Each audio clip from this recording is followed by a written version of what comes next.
The fall of the neighborhood tyrant. The pounding on my garage door echoed like gunfire through the quiet Saturday afternoon. Open up.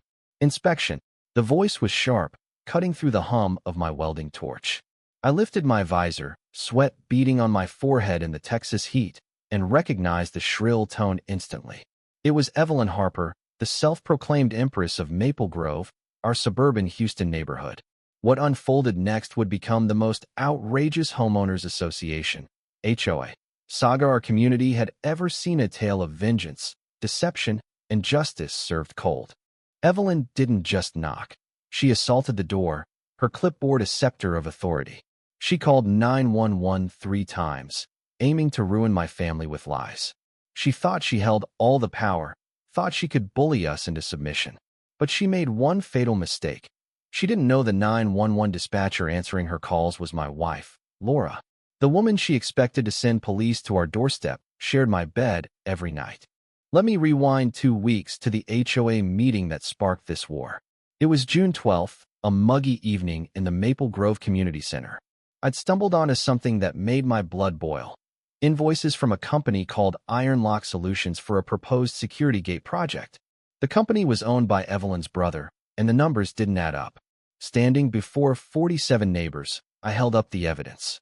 This isn't about safety, I said, my voice steady despite the tension in the room. It's about funneling money.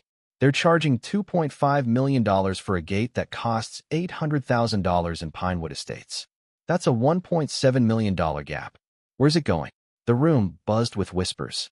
Evelyn's face turned the color of a ripe plum.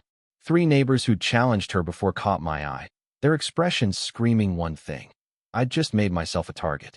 You'll pay for this, Jack Thompson, Evelyn hissed as the meeting ended, her knuckles white around her clipboard. I ignored her, but the warning stuck. Fast forward to June 26th, 2:30 p.m. I was in my garage, welding a custom gate for our driveway, while my 10-year-old daughter, Sophie, sketched nearby, her art pad filled with colorful dreams. The Texas sun baked the garage, but I'd take the heat over what was coming. Evelyn stormed up my driveway, flanked by 2 HOA board members like loyal henchmen.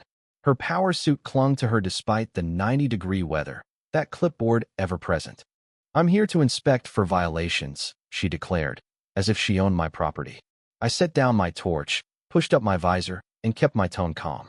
You need 24 hours written notice, per Article 7.3 of the HOA bylaws, Evelyn. I know the rules. Her eye twitch hated when people stood their ground. I am the HOA, she snapped. I don't need permission to protect this community from riffraff. Sophie looked up, her small voice trembling. Daddy, why is she yelling? I stepped between my daughter and Evelyn's posse. Ma'am, you're scaring my child. Please leave. That's when I noticed Greg Larson, my neighbor and a tech whiz at a local startup, filming from his yard. He gave me a subtle nod, smart guy. Evelyn spotted him, and her fury doubled. Recording me? That's harassment. I'll have you both arrested. She whipped out her phone with theatrical flair. Fine. I'm calling 911. You just threatened me. My Marine training kicked in, cataloging exits and threats, but I stayed calm. I haven't threatened anyone, but go ahead, call. Evelyn's finger hovered over her phone. Then she smirked, her eyes flicking to my truck. She sauntered over, pretending to inspect it, her hand brushing the rear wheel well.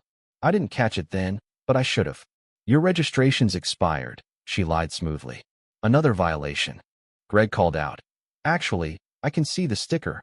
It's good through December. Evelyn spun on him. Mind your business, or you're next. Her minions shifted uncomfortably, sensing she was losing control.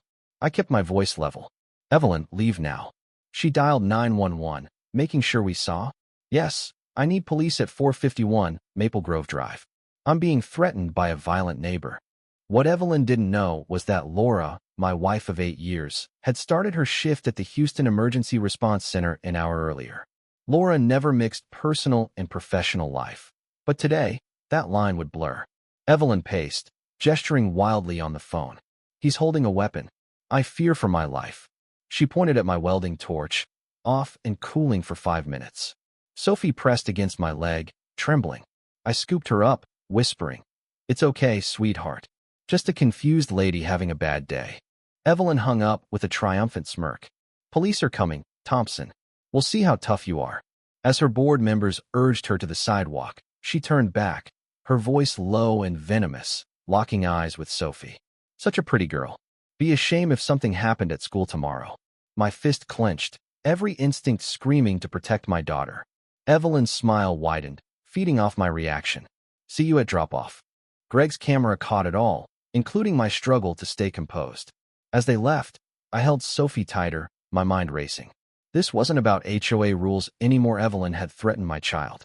I needed to call Laura, but first, I had to make Sophie feel safe. Hey, princess, I said, setting her down. Let's make lemonade inside.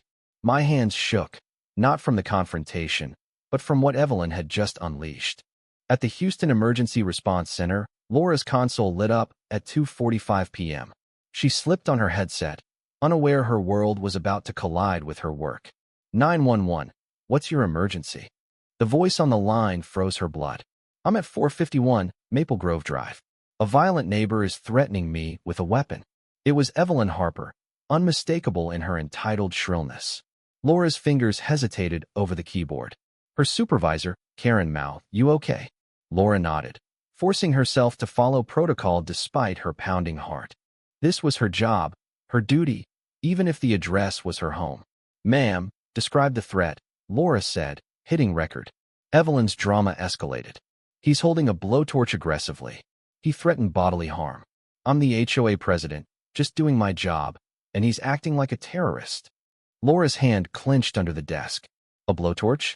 That was Jack's welding torch. Is the weapon pointed at you? She asked, sticking to the script. Well, no, but he had it earlier, and he told me to leave. That's a threat. I fear for my life and this community. Evelyn's voice dripped with entitlement. Laura pulled up the address history. 17 calls in 2 years, all from Evelyn. All unfounded noise complaints, suspicious activity, petty nonsense. This was the first time she'd claimed a physical threat. Ma'am, are you safe now? Laura asked, typing dispatch notes. I'm on the sidewalk with 2 witnesses, board members who saw everything. Evelyn screeched. He's a veteran with PTSD. Who knows what he's capable of? There's a child there who could be in danger. Laura's jaw tightened. Using Jack's service and their daughter as weapons crossed a line. She flagged the call. Frequent caller, history of unfounded reports, possible exaggeration, approach with caution. Then she dispatched Officer Daniel Martinez, who'd handled Evelyn's false reports before. Units are en route, ma'am. Stay where you are, Laura said, then added. Officer Martinez will arrive shortly. He knows the neighborhood. It was a risk, tipping Evelyn off, but Martinez was fair. As the call ended, Laura's phone buzzed. Greg had sent a video link. Your husband needs to see this. Evelyn just threatened Sophie. Laura's maternal instincts flared, but she couldn't watch it at work. She speed-dialed Jack. Honey, situation incoming. Martinez is on the way. Stay calm, stay visible. She called it in as a weapon threat. Jack's voice was tight. She threatened Sophie, Laura. Said she'd see her at school tomorrow. Laura's vision blurred with rage. Greg got it on video. Martinez will want to see it. I'm recording everything here. Stay cool. 20 minutes later, Martinez's report came through. Laura listened on the official channel as he spoke. Ma'am, I've reviewed the video. You're the aggressor. Mr. Thompson asked you to leave his property, which is his right. Evelyn's shriek crackled through the radio. That video's edited. It's fake. Deep fake technology. Martinez's voice was calm. Ma'am, I can see you in the video. That's not how deepfakes work, and the timestamp matches my dispatch. I'm seeing 17 previous calls from this address, all unfounded. Filing false reports is a crime, Mrs. Harper. This is your warning. Silence followed, then Evelyn's indignant sputter. I'm on the HOA board. I know the mayor. I'll have your badge. I know the law, ma'am, Martinez replied. Next time, you'll be arrested. He turned to Jack. Mr. Thompson, you're free to continue your day. Sorry for the disturbance. Laura exhaled, unaware she'd been holding her breath. Karen appeared at her shoulder. Rough call. Laura managed. You could say that. Karen squeezed her shoulder. Sometimes they hit close to home. You handled it like a pro. Laura's phone lit up with a text from Jack. She's gone, but she put something on my truck. Greg thinks it's a tracker. Laura's blood ran cold. This was no longer just HOA harassment, it was stalking.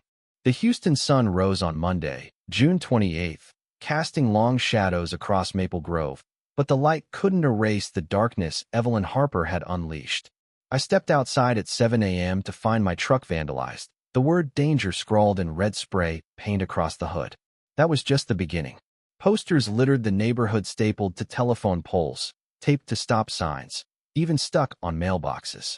Each one bore my face, grotesquely edited with prison tattoos and a menacing snarl, captioned, "Warning, dangerous resident."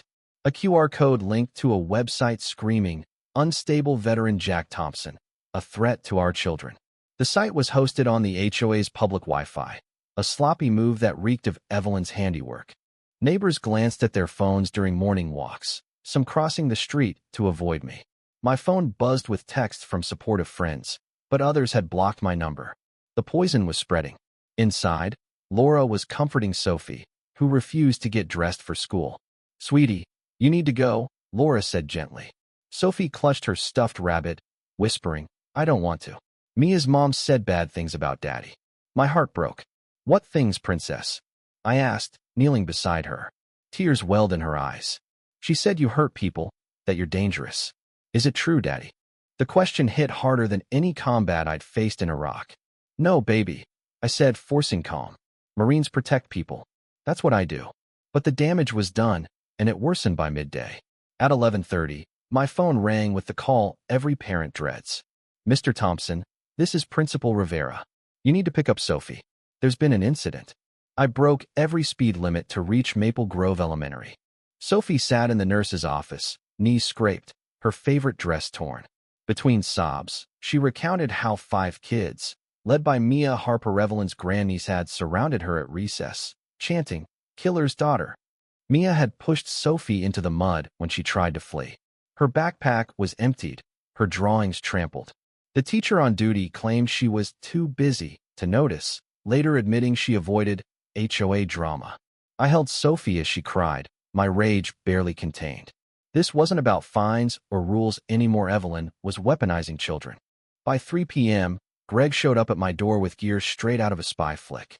"You need to see this," he said, waving an RF scanner. The device beeped frantically near my truck, then went wild by Sophie's backpack. "Jesus," Greg muttered, pulling out 2 AirTags. "She's tracking your kid." The realization hit like a grenade. "That's a federal offense," Greg said. "Stalking a minor?" I remembered Evelyn lingering near our belongings during her inspection. She'd planned this. Greg documented everything: photos, timestamps. "This is premeditation," he said. "She's not just harassing you. She's stalking your family." Meanwhile, Laura, on her lunch break at the dispatch center, dug deeper into Evelyn's past. What started as a routine records check turned chilling. 3 neighborhoods: Scottsdale, Arizona, Las Vegas, Nevada, and now Houston showed a pattern. Dozens of victims, harassment complaints, restraining orders, and dropped charges. One name stood out: Sarah Kim, a Scottsdale single mom who'd challenged Evelyn's rigged HOA elections. The harassment drove Sarah to attempt suicide. She survived, barely, and fled across the country. Laura reached out via social media, and within an hour, 3 of Evelyn's past victims responded. Their stories mirrored ours: challenge Evelyn, face relentless destruction, slandered reputations, tracked movements, escalating threats until they broke or left. But a pattern emerged. When cornered, Evelyn always overreached, making a critical mistake. Laura shared this with me over a tense dinner. "She's done this before," she said, "but she's never faced us." At 4 p.m., an email hit over 200 Maple Grove inboxes. Subject: Safety Alert. Unstable veteran in our midst. Evelyn had woven a tapestry of lies, blending just enough truth to sting. Yes, I was a veteran. Yes, I'd served in Iraq. But claims of violent PTSD, a weapons cache in my garage, and threats to kids were pure fiction. Doctored photos showed me training militia members, a charity barbecue with sinister captions. The email urged residents to sign a petition to remove dangerous elements. My phone buzzed with fallout: supportive neighbors, but also accusations. Evelyn's mistake? She sent the email from the HOA's official account on their unprotected Wi-Fi, a network she'd left open for resident access. Greg, monitoring the situation, Couldn't believe it. It's not even hacking, he told me. She left her plans in plain sight. He accessed the email server legally, finding a thread between Evelyn and her brother, dated 2 weeks earlier. 15% commission confirmed once the gate project is approved. Thompson problem needs resolution, her brother wrote. Evelyn replied, Thompson problem handled. Full scorched earth protocol initiated. Another email mentioned investors growing antsy. This wasn't just personal, it was a criminal enterprise. That evening, as I tucked Sophie into bed, she showed me a drawing of our family, fenced by thorns, so the mean people can't get in. My little girl shouldn't need to draw defenses. Laura found me on the porch, staring into the dark. I was trained for enemies with guns, I said, voice low. Not suburban moms with email accounts. Laura took my hand. She's not just a mom. She's a predator. But we're smarter. She showed me messages from Evelyn's past victims, reinforcing the pattern.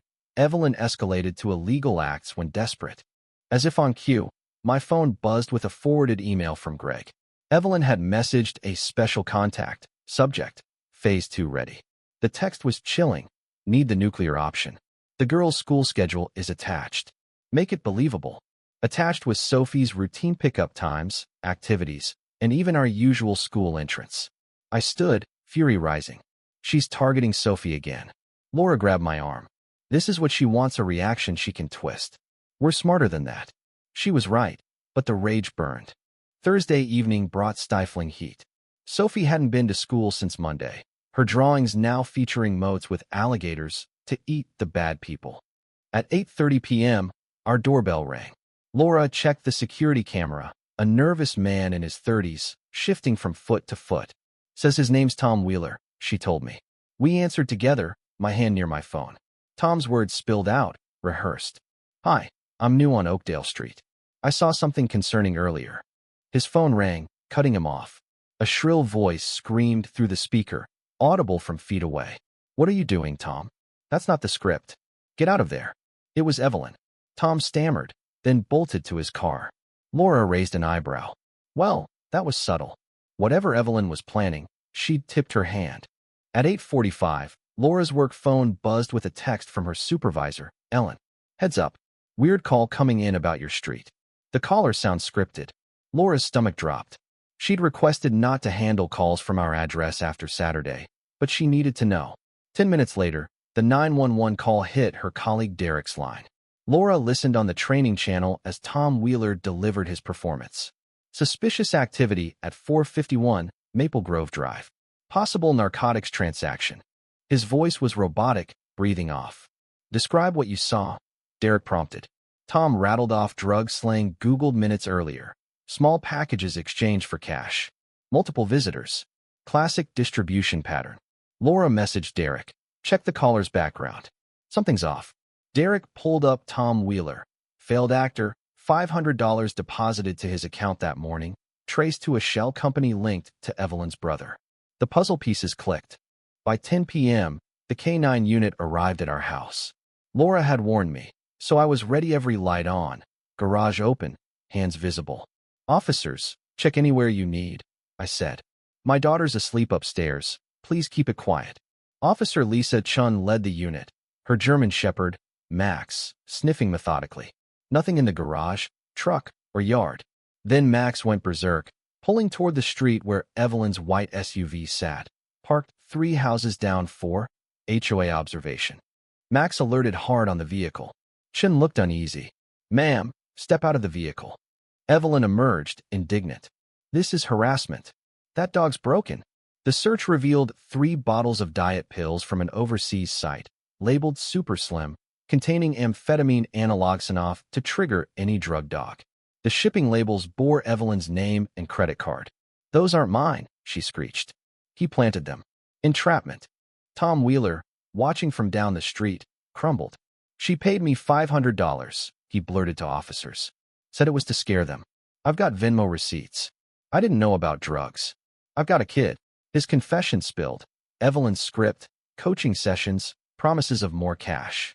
He'd needed money for his daughter's medical bills, thinking it was harmless. Officer Chen looked disgusted. Mrs. Harper, explain the controlled substances in your car. Evelyn's response was pathetic. It's not illegal. I have a prescription. Chen raised an eyebrow. From where? Dr. Wei in Beijing. Chen deadpanned. This website isn't CVS, ma'am. Later that night, I jolted awake at 2 a.m., drenched in sweat. Max's barking had triggered memories of military dogs in Iraq, the constant vigilance, the need to protect. In my nightmare, it wasn't insurgents, it was Evelyn, leading an army of HOA minions with clipboards. Laura found me in the bathroom, head in my hands. Talk to me, she said, sliding beside me. I can handle combat, I rasped. But this? Using Sophie against me? I don't know how to fight this. Laura's voice was firm. You do. Not with fists, but with patience. We're winning. She's slipping. As if to prove it, Sophie knocked softly, holding a hand-decorated t-shirt. My dad's a hero. It read in rainbow colors, hearts, and stars everywhere. I made it for Father's Day, but you need it now, she said. I pulled her close, strength returning. It's perfect, princess. The next morning, Sophie's courage shone brighter than the Texas sun. After days of hiding from school, she stood in her room, chin high, clutching her stuffed rabbit. I won't let her win, Mommy, she declared, her voice steady despite the ordeal she'd endured. I'm not scared anymore. Laura and I exchanged a glance, pride swelling despite our fear. At Maple Grove Elementary, Sophie marched up to Mia Harper and her posse of bullies. My dad protects people, she said, eyes fierce. Your aunt hurts them. Which one's the real hero? When Mia pushed her again, Sophie didn't cry. She stood, brushed off her knees, and looked Mia in the eye. I feel sorry for you. It must be sad having an aunt who teaches you to be mean. 3 kids watching Marcus, Emma, and Liam stepped forward. Leave her alone, Mia, Marcus said. My mom says your aunt's crazy. Emma nodded. Sophie's dad is cool. He fixed our car for free. The playground tide was turning, a small victory in a larger war. That afternoon, Officer Lisa Chun called with an update. Evelyn had been released with a warning about the diet pill's insufficient evidence for trafficking, but her parting words were ominous. She was ranting when we let her go, Chun said. Something about burning your life to the ground. Said your daughter would pay for humiliating her. We can't act on vague threats, but watch your back. I thanked her, my mind racing. Evelyn was cornered, desperate, and dangerous. The failed drug setup had backfired, turning Tom Wheeler into a witness against her. She'd try something bigger. Greg confirmed my fears. At 4 p.m., he forwarded an email Evelyn had sent to her special contact. Subject, final solution. The message was brief. Failed attempt. Need it done. 3 a.m. tomorrow. Bring the materials. Attached was a photo of our house with arrows marking strategic spots: trash can, oak tree, mailbox. My blood chilled. She was planning something catastrophic. What she didn't know was that Greg had installed military-grade night vision cameras that afternoon, positioned to catch every move. The stage was set for her downfall. Sunday, July 5th, 3 a.m.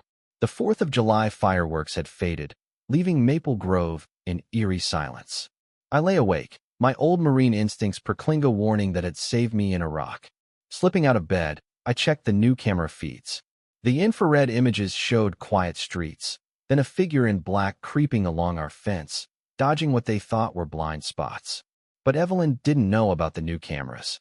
She moved like a bad spy movie, clad in a ski mask, absurd in the Texas heat, carrying Ziploc bags labeled fentanyl. Extremely dangerous. My heart sank. She was planting fake drugs, but fentanyl meant hazmat teams, DEA, maybe even Child Protective Services. This was her nuclear option. I zoomed in as she buried a bag by the oak tree, hid another in our trash can, and snapped photos with her phone, flash glaring like an amateur. Her movements were sloppy, reeking of wine. Then, her biggest mistake, as she scurried back to the street, her driver's license slipped from her pocket, landing in our flower bed. She didn't notice, too drunk on her imagined victory. At 3:30 a.m., my phone rang. Laura jolted awake as I answered. 911. What's your emergency? It wasn't Laura, but her colleague, Janet. Evelyn's voice came through, slurring but theatrical. Emergency. I saw him burying drugs labeled fentanyl. He's dealing with kids. She piled on lies. He's armed, dangerous. He might kill his family. Think of that poor girl. Sophie's name fueled my anger, but Laura was already up, dressing. Her work phone buzzed. Janet texting. Your address. It's bad. She's claiming fentanyl. Laura faced an impossible choice. The protocol demanded she stay out of it, let the system work. But that meant SWAT, flashbangs, Sophie traumatized, my PTSD pushed to the edge. Screw protocol, she whispered, grabbing her phone. She hit record a career-ending risk, then called the work line, knowing Janet would recognize her number. Put me through to the caller, Laura said. I need to handle this. Janet hesitated. Laura, you can't. Please, Laura urged. The transfer went through. Laura's voice was smooth, professional. Ma'am, describe exactly what you saw, every detail. Evelyn, intoxicated by her perceived win, spilled everything. She described burying drugs in places only a trespasser would know, admitted taking photos at 3:17 a.m., and confessed to testing the powder to ensure it looked real, essentially admitting to handling what she thought were narcotics. Laura led her like a master interrogator. So, you saw him bury these packages? Evelyn faltered. No. I saw them there and took photos at 3 a.m. What were you doing at his house? I was patrolling for safety. And you touched these suspected drugs to photograph them? Every word dug Evelyn deeper. Meanwhile, I called Greg. Code red. Download all footage now. Everything from tonight. Greg didn't flinch. Holy is that Evelyn in a ski mask in July. Saving it all. Timestamps, multiple copies. Against every instinct, I turned on every light in the house, slipped on Sophie's "My Dad's a Hero" t-shirt, and walked outside, kneeling on the grass, hands visible. If SWAT were coming, I'd give them no reason to see a threat. Laura made her next move, calling her FBI friend, Janet Miller. Possible swatting attempt at my address. Yes, my house. Please. Swatting fake 911 calls to trigger armed response was domestic terrorism, and the FBI took it seriously. 20 minutes, Miller promised. Keep everyone calm. At 3:45 a.m., Maple Grove erupted in sirens. Local police and SWAT staged at the corner, hazmat prepping for fentanyl. But the FBI arrived simultaneously, changing everything. Agent Miller stepped out, scanning the scene. Me kneeling in my daughter's t-shirt, neighbors emerging with phones, Evelyn pacing by her SUV in partial tactical gear. Officer Martinez, leading the local response, recognized the pattern. Third call this week about this address, he told Miller. Always the same caller. They approached me carefully. Sir, we need to check your property, Martinez said. Of course, I replied. There are bags planted in the trash, by the oak tree, maybe elsewhere. My cameras caught everything. My neighbor has the footage. The search was thorough but respectful. The fentanyl tested as baking soda and vitamin powder harmless, but Evelyn's intent was clear. Then Agent Miller approached Evelyn, holding an evidence bag. Mrs. Harper, we have infrared footage of you planting fake drugs at 3:17 a.m. Evelyn's face paled. That's not me. Impossible. Miller held up her driver's license from the flower bed. You're wearing the same outfit, ma'am. And is this yours? The game was over. Evelyn saw Laura step from an FBI vehicle, having raced there after her shift. Recognition hit, like a slap. You, Evelyn screamed. You're his wife. You rigged this. Laura held up her phone. I recorded your confession, Evelyn. Trespassing, planting evidence, false fentanyl report of federal crime. You admitted it all. That's illegal. Evelyn shrieked. Miller stepped in. Texas is a one-party consent state for recording. And you just attempted swatting. That's domestic terrorism. You're under arrest. As they cuffed her, Evelyn made a desperate play. Check her work phone. She broke protocol. She'll lose her job. Laura met her gaze. Maybe, but my family's safe. That's worth any job. Neighbors poured out, over 50, some with popcorn. Greg live-streamed, narrating. Here we see the HOA tyrant in her natural habitat, the back of a police car. A thorough search of Evelyn sealed her fate. Her pocket held notes detailing the fake drug placement, a timeline, and receipts for the baking soda. She'd documented her crime. As the cars pulled away, Sophie appeared at the door, rubbing sleepy eyes. Daddy, did the bad lady go away? I scooped her up, meeting Laura's eyes over her head. Yeah, princess. She's been gone for a long time. The war was over her, so we thought. By 4 a.m., Maple Grove transformed into an impromptu block party. Someone ordered 15 pizzas from Houston's only 24-hour joint, the delivery driver gawking at cops, FBI agents, and pajama-clad residents. Greg raised his hand. That's me. Figured we needed fuel for the show. Even Martinez grabbed a slice, chuckling at the absurdity. In the FBI mobile unit, evidence against Evelyn piled up. The footage of her planting fake drugs was damning, but the AirTags on my truck and Sophie's backpack added federal stalking charges, worsened by targeting a minor. 3 false 911 calls escalated to attempted swatting, treated as terrorism post, 9/11. Greg's access to the HOA's Wi-Fi revealed emails exposing years of fraud.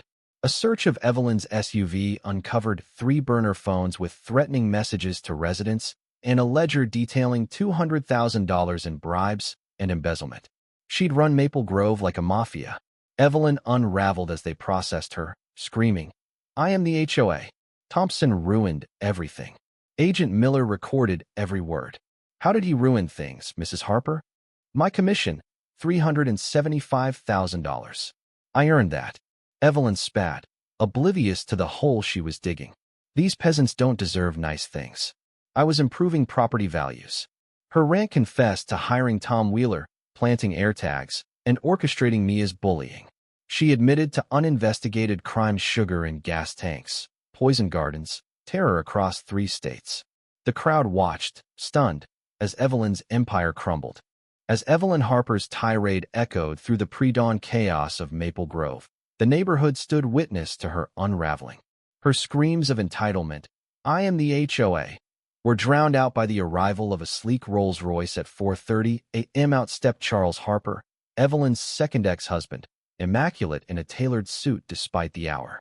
Flanked by 2 lawyers and a private investigator, he approached Agent Janet Miller with the air of a man who'd waited years for this moment.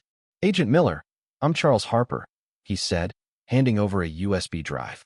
"This contains 5 years of documentation: every crime, every victim, every cent she stole. Videos of her admitting to poisoning my dog, and audio of her planning to burn my business. I've been waiting for someone with jurisdiction to stop her." The FBI tech plugged in the drive, whistling.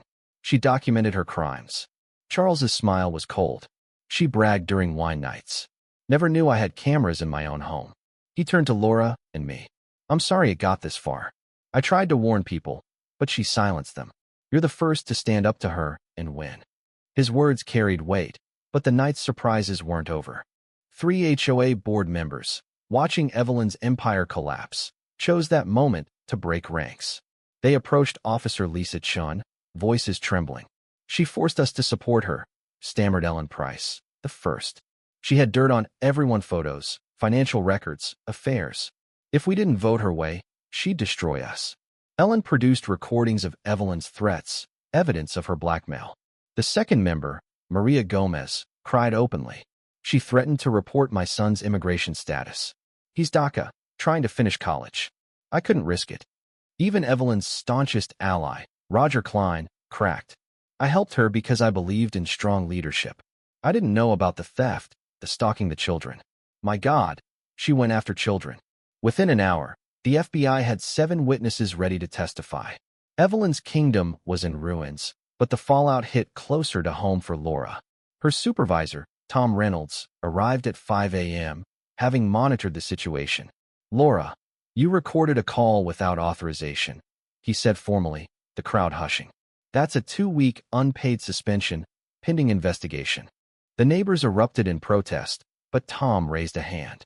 "However, given you prevented a potential SWAT incident that could have caused casualties, and with your exemplary 10-year record, I'm recommending the suspension start Monday. Tonight, you're still on duty, and you handled this with exceptional professionalism." Cheers broke out. Someone started a petition on the spot, gathering 200 signatures supporting Laura in 20 minutes. Even Agent Miller signed it. As dawn painted Maple Grove in gold, Evelyn sat in cuffs. Her reign ended. But the most powerful moment came when Sophie, woken by the commotion, approached Evelyn. The crowd tensed as the 10-year-old held out a drawing. "This is for you," she said softly. It showed Evelyn behind bars, crying under storm clouds, with the words, "Now you know how I felt." The child's honesty broke something in Evelyn. For the first time, she crumbled, sobbing. "I was that little girl once. Nobody protected me. My father, an HOA president, was cruel. I swore I'd never be powerless. I became him. Oh God, I became him." Charles stepped forward, producing an old photo from his wallet of young Evelyn, maybe 10, standing before a house with an orange violation notice, her face bruised, eyes hollow. I kept this to remind myself she was human once, before power corrupted her. The crowd stood silent. Even Agent Miller looked moved. Laura spoke, her voice steady. Being hurt doesn't give you the right to hurt others, especially children. Evelyn nodded, tears streaming. I know. I'm sorry. As they led her away, Maple Grove exhaled. Someone popped champagne. Another brought breakfast tacos. By 6 a.m., the world's earliest block party was in full swing. Greg's live stream hit 50,000 viewers, narrating the fall of the ultimate HOA tyrant. Don't forget to read your HOA bylaws, he joked. Even Agent Miller stayed for a taco, calling it the weirdest 4th of July aftermath ever. But the fight wasn't over. Justice had to stick. 3 weeks later, on July 27th, the Harris County Courthouse buzzed with what local media dubbed the HOA trial of the century. Evelyn stood before Judge Patricia Nguyen, a shadow of her power-suited self, her paid lawyer gone after unpaid bills. Her public defender urged a plea deal, and the charges were staggering: federal stalking of a minor, attempted swatting, false emergency reports, cyber harassment, trespassing, planting false evidence, embezzlement, fraud, conspiracy. The prosecutor read for 90 seconds without pausing. In the gallery, I held Laura's hand, Sophie sketching between us. Her latest drawing showed Lady Justice with Laura's face and kind eyes. The plea deal was harsh but fair. 24 months in federal prison, $500,000 in fines and restitution to 47 victims across 3 states, a lifetime ban from HOA boards, 1,000 hours of community service teaching inmate literacy, a restraining order barring her from schools, and asset forfeiture of her ill-gotten gains. Judge Nguyen asked, "Do you understand these terms?" Evelyn's voice was quiet. "I do, Your Honor. I accept responsibility." The gallery gasped. Accountability from Evelyn Harper was unthinkable. She turned to the courtroom. "I terrorized families because I was terrorized as a child. It's an explanation, not an excuse. I'm sorry, especially to you, Sophie. You're braver at 10 than I ever was." Her words hung heavy, a crack in her armor, but the damage she'd caused couldn't be undone with tears. Laura's vindication came swiftly. Her 2-week suspension lasted 1 day before public outcry and union pressure forced a review. The investigation praised her judgment in averting a SWAT disaster, reinstating her with back pay, a promotion to senior dispatcher trainer, and the Dispatcher of the Year award with a $10,000 bonus. Her story went viral. Hero Mom Saves Family from HOA Terrorist racked up 5 million views. Job offers flooded in from the FBI and private firms, but Laura declined. "I serve my community," she said. "This is home." The Dispatch Center adopted new protocols based on her handling of the swatting attempt, potentially saving lives. Her colleagues threw a surprise party, and even stern Tom cracked a smile. "You did what we all wish we could," he said. "You protected and served, even at a cost." Maple Grove's HOA election was a landslide. I won with 197 of 200 votes, the missing 3 from Evelyn and her 2 loyalists, who'd fled in shame. I tried to refuse 5 times. "I just want peace," I told the community meeting. "I'm no politician." But Sophie stood up, eyes shining. "Please, Daddy, be the good king." The applause was deafening. My first acts as HOA president were clear. Fees slashed to $25 monthly for basic landscaping, 2-year term limits, financial records online with quarterly audits, and monthly barbecues replacing stuffy meetings. The $2.5 million gate project was canceled. Funds were returned to homeowners. "Shortest HOA meeting ever," a neighbor joked as I wrapped up in 5 minutes. "Motion to keep all meetings this short," someone shouted. "Seconded," came a dozen voices. Democracy was back. The community transformed. July 31's block party drew 300 people. Greg digitized HOA records in a week, creating a transparent system that other neighborhoods copied. Officer Chin showed up off-duty to grill, calling it my best call resolution ever. Charles Harper sent $5,000 worth of Wagyu beef and champagne, with a note, "To the neighborhood that stood up to tyranny." Even Tom Wheeler attended, approaching me with remorse. "I'm sorry, man. I was desperate. No excuse." I shook his hand. We all make mistakes. Want a burger? Forgiveness spread like wildfire.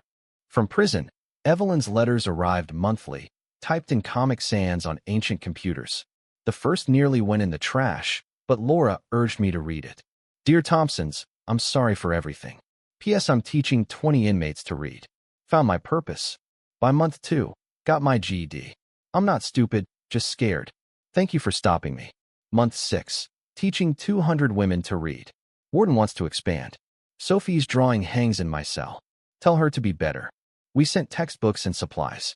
Forgiveness didn't erase the past, but it could shape the future. Sophie insisted on drawing pictures for Evelyn's students. Everyone deserves to learn, she said with 10-year-old wisdom. Christmas dinner at our house was warm, perfect. Sophie called it the best year ever, despite the scars. We stuck together, Laura said, carving the turkey. And fought smart, I added. The doorbell rang, and we froze. Old trauma lingered. But Sophie ran to answer, fearless. It was Greg, dressed as Santa, with 30 neighbors caroling. Laughter filled the night. As the carolers' voices faded into the Christmas night, Maple Grove felt like home again. The trauma Evelyn Harper had inflicted lingered like a faint scar, but our family, Laura, Sophie, and Ahad emerged stronger. The neighborhood, once fractured by fear, now thrived on unity and trust. Yet, the journey to this peace was a battle that tested our resolve, and its aftermath brought lessons that would shape us forever. In the weeks following Evelyn's arrest, Maple Grove became a beacon of change. The block party on July 31st hadn't just been a celebration, it was a declaration of a new era.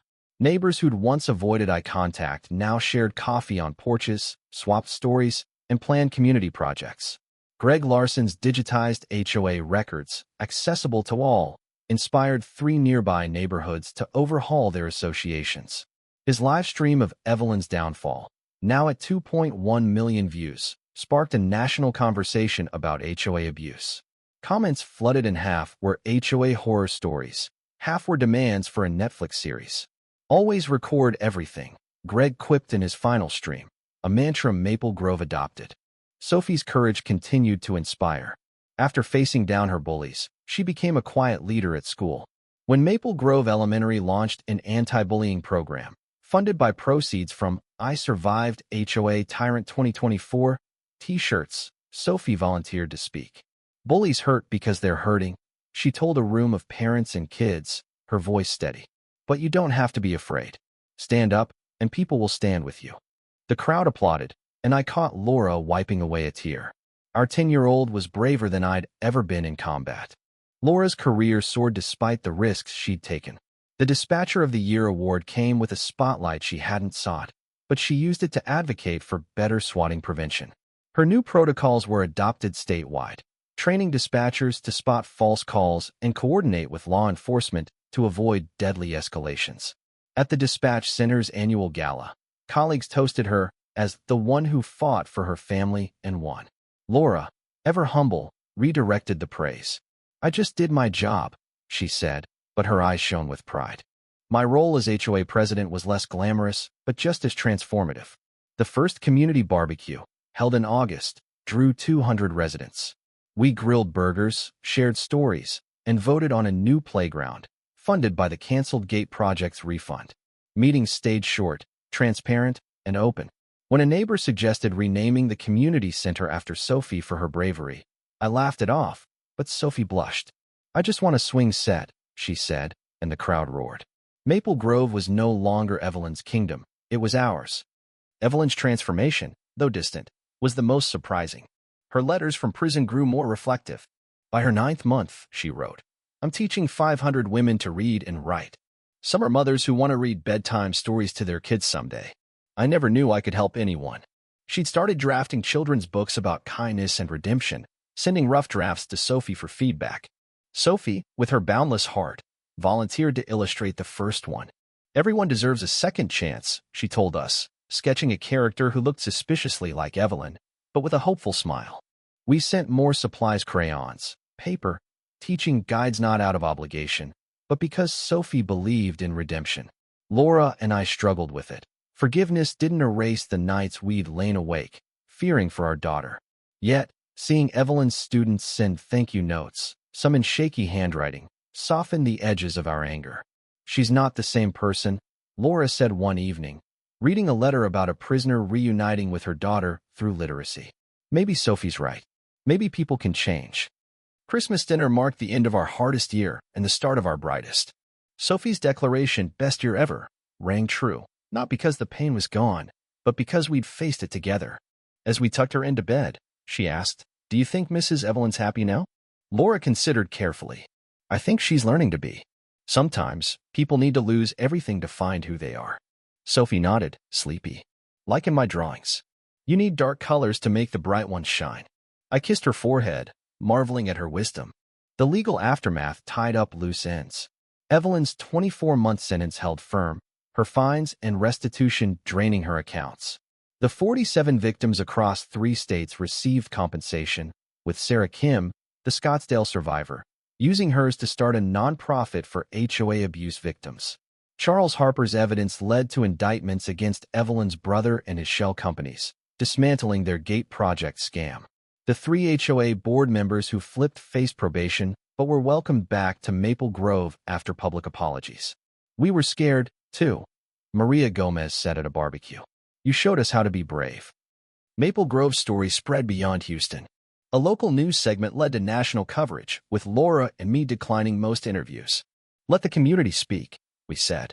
Greg, ever the tech whiz, built a website archiving our fight, complete with resources for battling HOA corruption. It became a go-to for homeowners nationwide, earning him a civic award. Even Officer Chin and Agent Miller stayed in touch, joining us for the occasional barbecue. "This neighborhood's one of a kind," Chin said, flipping burgers. "You turned a war zone into a family." The deepest healing came from small moments. Sophie returned to school full-time, her drawings now featuring open gates instead of thorny fences. One afternoon, she brought home a letter from Mia Harper, Evelyn's grandniece. "I'm sorry for being mean," it read. "My aunt told me to do it, but I was wrong. Can we be friends?"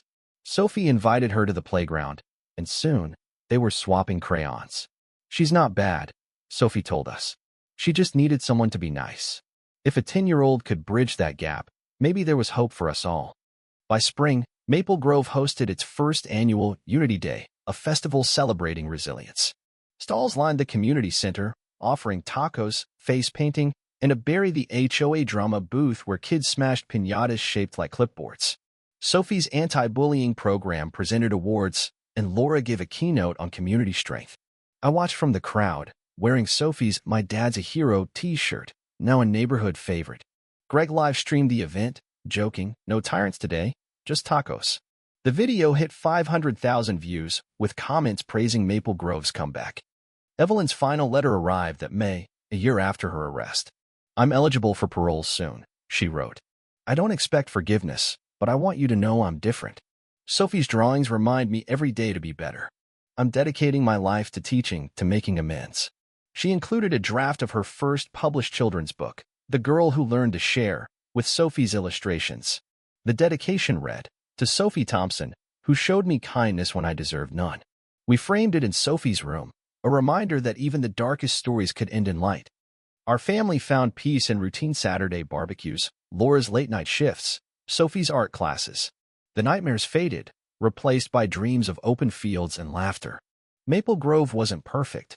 Disputes still arose, but we solved them with votes, not vendettas. The HOA, once a weapon, became a tool for good. "We're not just neighbors," Laura said at Unity Day. "We're family." The crowd cheered, and Sophie squeezed my hand, her smile brighter than the Texas sun. Looking back, the war with Evelyn taught us hard truths. Power corrupts when unchecked, but courage and unity can dismantle even the fiercest tyranny. Evelyn's downfall wasn't just her arrest. She realized that she'd become the monster she feared. Our victory wasn't revenge. It was rebuilding a community where no one felt powerless. Sophie summed it up best, crayon in hand. "When you fight with love, everybody wins." As I write this, Evelyn's teaching program has reached 1,000 inmates, her books have sold modestly, but have impacted lives. Sophie's illustrations grace library shelves, and Laura's protocols save lives daily.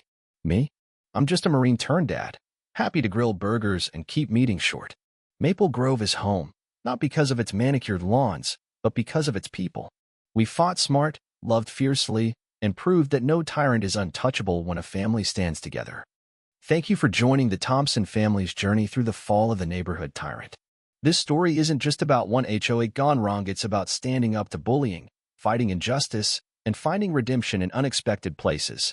We'd love to hear your thoughts in the comments below. Have you faced a bully like Evelyn in your community?